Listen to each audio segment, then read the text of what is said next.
Sometimes you feel an emptiness in your life. You build relationships. Maybe you're in a relationship right now, or maybe you've just broken up. Inside you there's always a search, a sense of lack you can't quite define. At night, your mind drifts back to what you've lived in the past. You catch yourself checking their last seen status on messaging apps. Every silence feels like rejection. Every delayed reply feels like abandonment. It's as if you're trapped inside an emotional addiction. Like a sailor waiting to reach the shore just to escape a sinking ship, you're searching for love. But what happens when love is born out of that emptiness? Let me tell you the truth.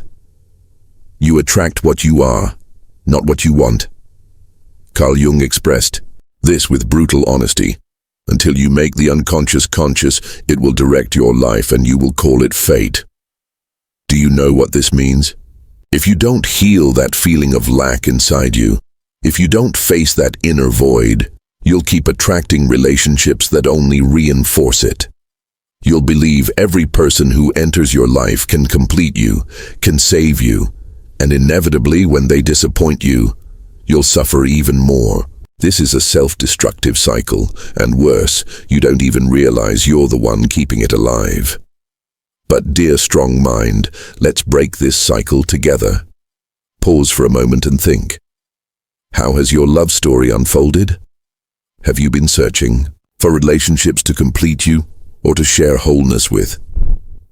These are two entirely different things. One makes you dependent, the other liberates you. When you expect someone to complete you, you hand them the keys to your happiness. If they stay, you're happy. If they leave, you collapse. That's not love. That's dependency, and dependency is the root of much of the pain in relationships. Jung spoke about individuation, our need to become whole and autonomous, self-sufficient individuals. According to him, only when we find ourselves and face the emptiness within can we connect with others from a healthy place. Yet most of us do the opposite. We look for someone to validate us, to make us feel loved, because we never learned to love ourselves. Let me tell you a real story. This could be your story, or anyone's. There was a woman who always fell in love with emotionally unavailable men. She always ended up hurt. She always felt she had to do more to be loved. She couldn't understand why she kept attracting the same type of partner, until one day, in the middle of an emotional crisis, she asked herself with brutal honesty, "Why do I keep repeating the same thing?" And in that moment, everything became clear. She didn't see herself as worthy of love. That's why she tried to prove her value by sacrificing. She settled for crumbs because deep down, she believed that's all she deserved. Here's the truth. If you carry an unhealed wound of abandonment inside, you will attract people who reopen that wound. Not because the universe is cruel to you, but because your subconscious wants to confirm what it already believes about you. If you think you're not enough, you'll attract relationships that reinforce that belief. If you believe you need someone else to be happy, you'll attract people who make you feel incomplete when they're not around. The reality outside is a reflection of the state inside. So what's the solution? You must do what Jung called facing your shadow. You must look straight at that emptiness inside you. Instead of waiting for someone else to fill it, you must confront your deepest fears. Loneliness, rejection, the truth that no one is coming to save you. Because when you do this, you'll discover something incredible. You don't need saving. You are your own savior. When love is born out of fullness, the dynamic completely changes. You no longer choose from lack, but from freedom. You don't look for someone to complete you. You look for someone with whom you can share your completeness.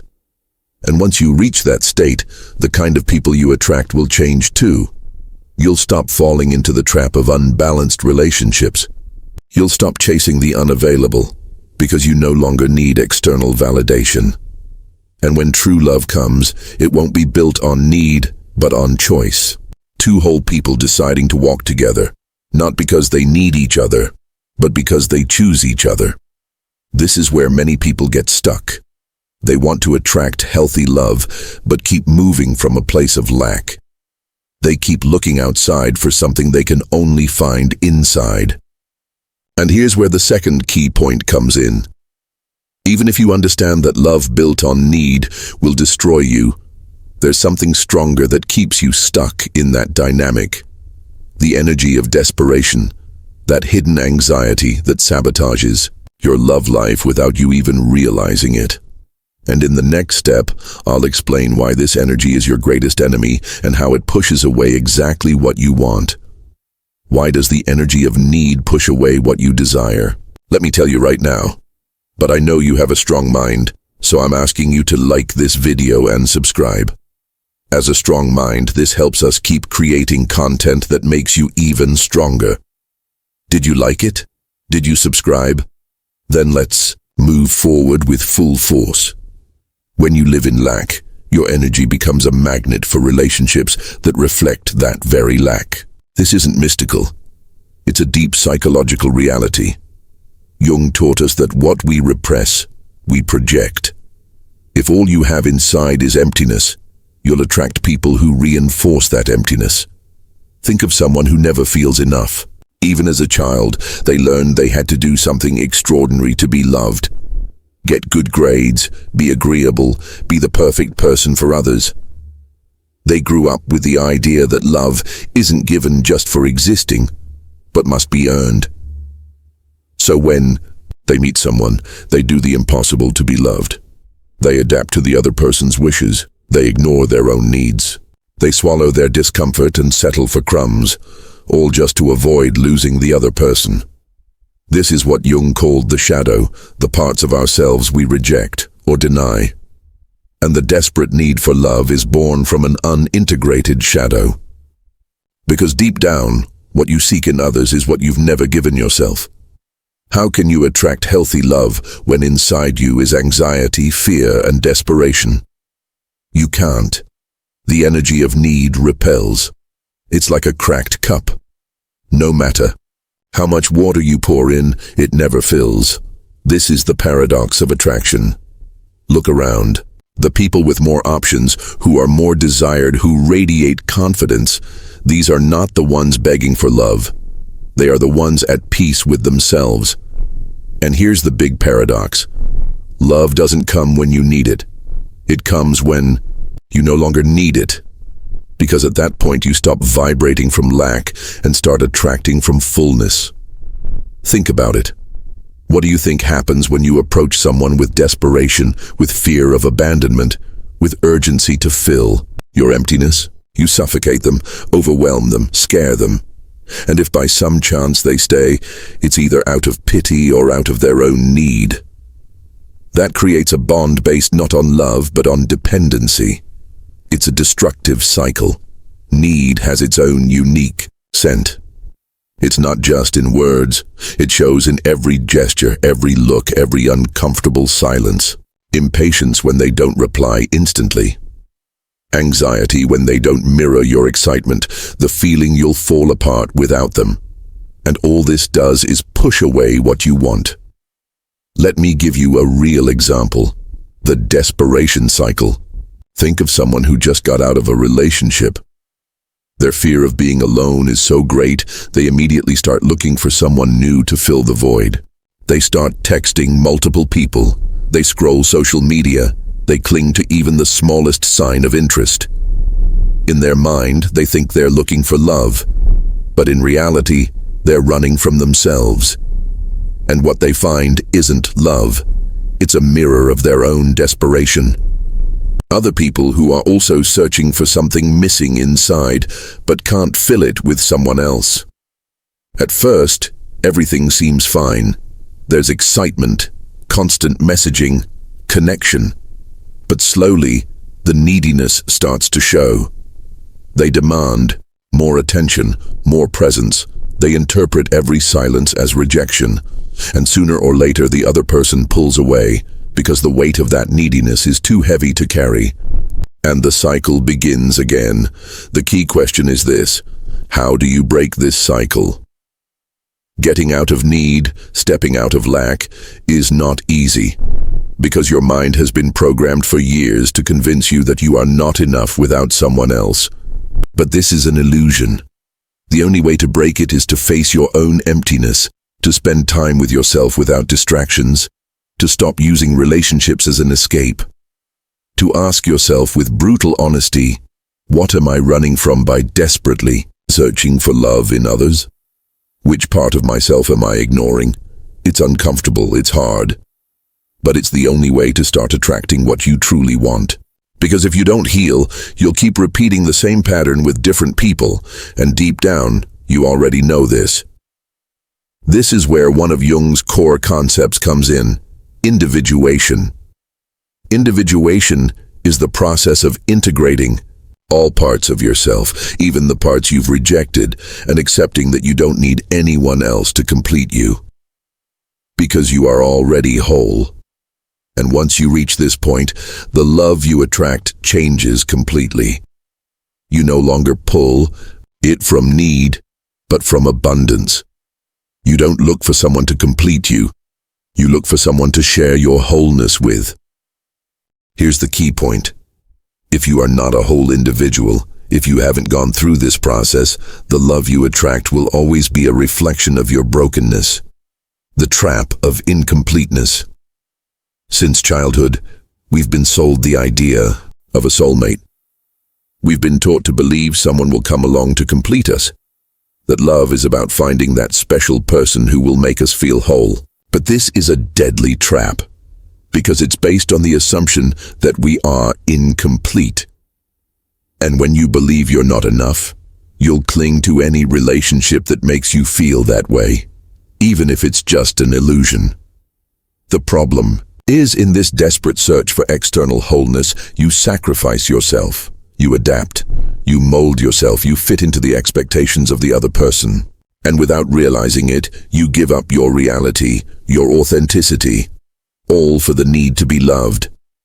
This is how dependency-based relationships are created. Two incomplete people clinging to each other to avoid facing their own emptiness.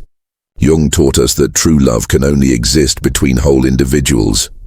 If you haven't done the inner work, if you haven't met yourself, if you haven't integrated your shadow, if you haven't embraced every part of who you are, what you attract won't be love. It will be a reflection of your lack. The shadow. The shadow in love is when you get attached to someone else, when you lose yourself in them. One of Jung's most powerful concepts is the shadow. Everything we repress, deny, or refuse to see in ourselves, and this shadow plays a critical role in our relationships. If you haven't worked on your shadow, you'll look for someone who embodies it. You'll project onto your partner everything you haven't resolved inside you. For example, if your shadow carries the fear of being alone, you'll attract people who reinforce that fear.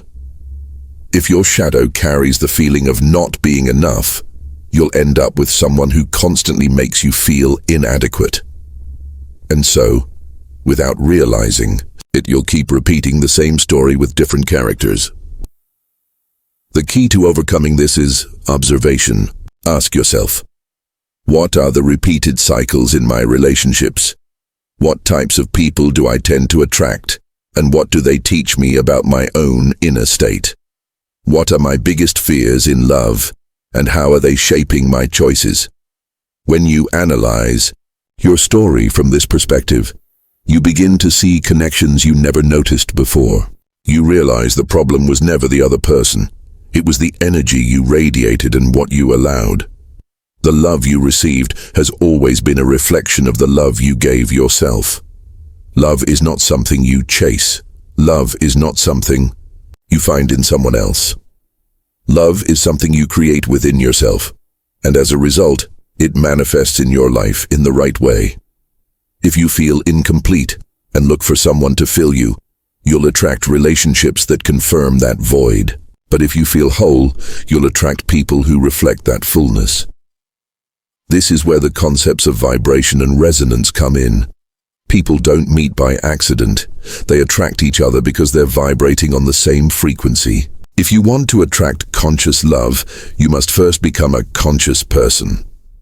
If you want to attract respect, you must first respect yourself. If you want to attract stability, you must first develop inner stability.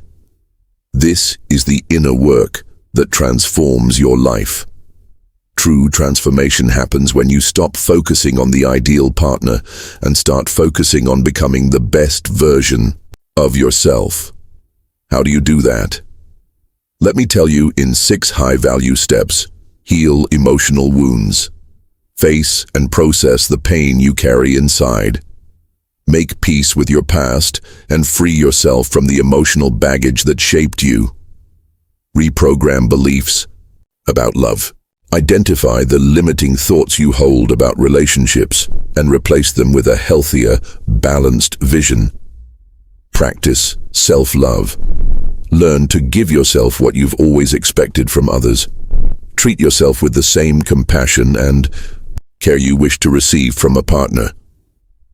Develop emotional independence. Build a life where you don't rely on someone else to complete you. Break unconscious patterns. Question where your love choices come from and make decisions based on awareness, not fear or habit. Expand your identity. Stop defining yourself through the need for a relationship. You are more than that. When you become someone who enjoys life without depending on another, the love you attract changes completely.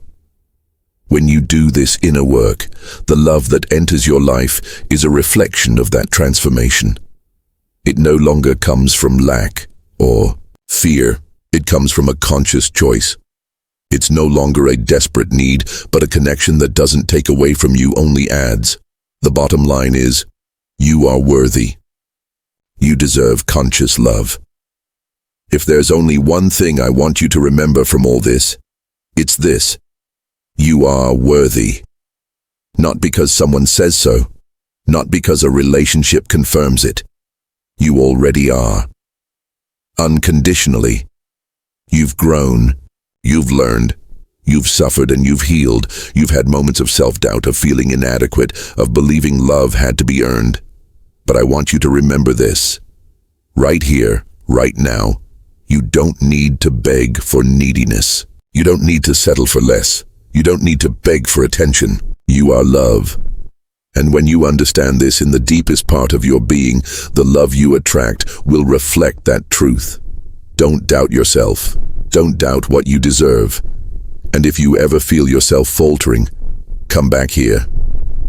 Return to these words and remember, you are enough, you are strong, and you deserve a love worthy of your greatness. Now I want you to anchor this truth in your mind. Leave a comment with this affirmation. The love I attract is a reflection of the love I give myself. Write it, repeat it, make it your own. Because it's the truth. And if this video has given you something, what would a strong mind do? Share it.